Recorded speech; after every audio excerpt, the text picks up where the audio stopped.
Hi guys! Welcome back to my YouTube channel. I'm with my son and we're here to share with you our CRBA and US passport application details.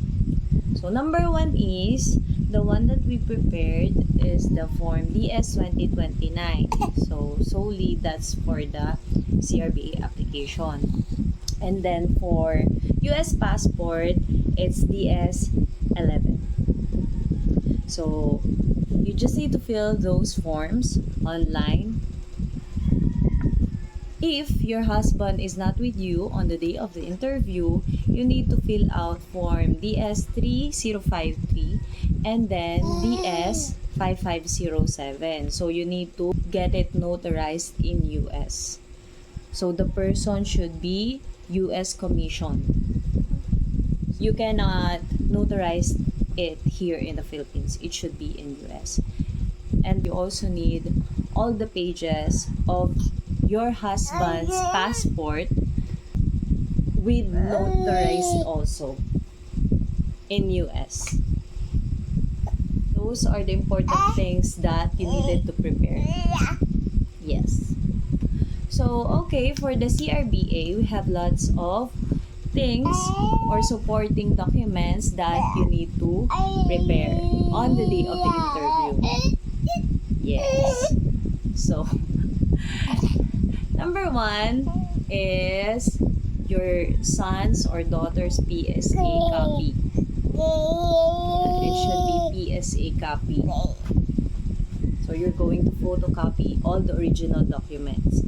But you also need to bring your original documents on the day of the interview because they needed it for verification. But they're going to give it back to you. And then next is the passport photos of the applicant and then the parents. So for the applicant, it should be 2 pieces. And then 1 each for the parent. But to be sure, just bring all the 2x2 picture of your baby and then for the both of you, the parents as well.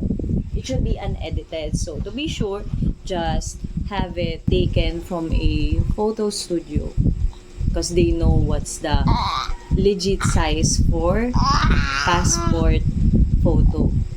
So next is 2 valid IDs from both parents. So I just have here the passport photo of my husband and then driver's license. And as for me, I have my passport and then UMID ID. Next is the US citizen parents proof of citizenship. So for my husband, what I did is, so I have it here. I put all the notes in here just to be organized and for easier checking. Yes. My son's name is Ethan Liam, by the way. He's so talkative. He's 1 year old. So, here, the proof of citizenship that I prepared, that my husband gave me, are the birth certificate. So, it looks like this. So, I put a notepad here. Wait na. So, I have birth certificate, passport, and then the utilities bill. You just need some documents from your husband that will say that he's really a legit citizen in US. Which is obviously my husband was born in US, so it's common sense. But they still needed it for formality. So utilities bill. So my husband also gave me a W2, which is I think this is the tax something. And then I also have the house deed of my husband. For the house deed, I don't have the original copy. So I only have the supporting document here at the photocopy. But if they ask me the original, I cannot take it because it's the house deed of my husband in US. So it's really important document that should be with him while he's in US. So, yeah.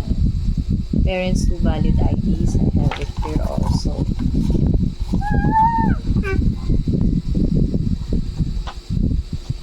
And then next is the legitimation evidence. So you need if you're married, you have a marriage certificate from BSA. BSA copy. Dapat. And then the divorce decree, if ever you or your husband have a divorce before, you need to also bring that. So you should have the original and then the photocopy. So I have it here. Legitimation evidence. So I just put a paper clip and then note for easier look up. And then next is the physical residence. So I think physical residence and citizenship are the same, but I still actually for me it's the same, so I just put physical residence and then citizenship in both filing. Yes.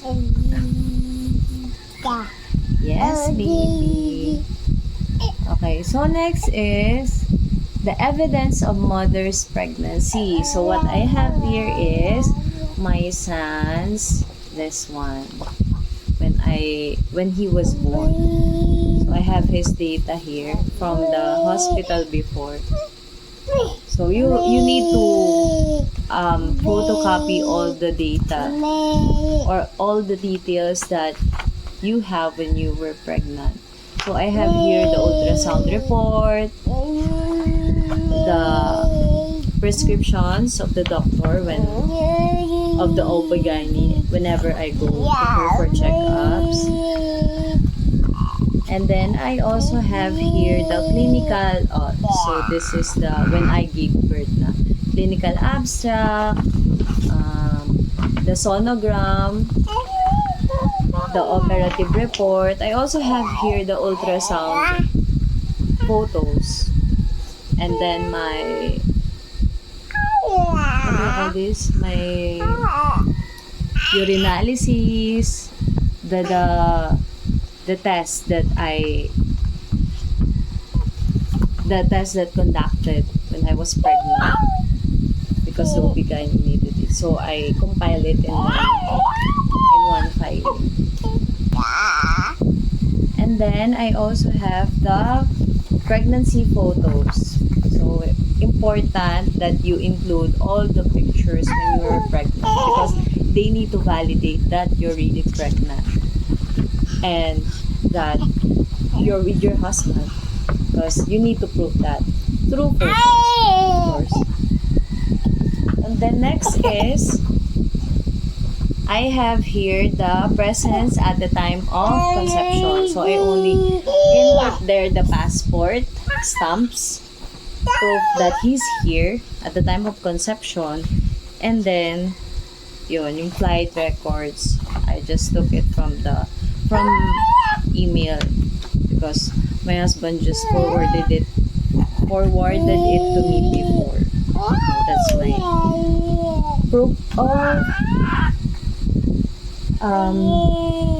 physical presence in the same location at the time of conception. Next is I have here the proof of relationship before pregnancy. So I have here the conversations or if you have emails and then photos together. So I have here the video calls and then when we're together. And then next is growing up photos of my baby. So I input here growing up photos with him alone and then with us, with the parents.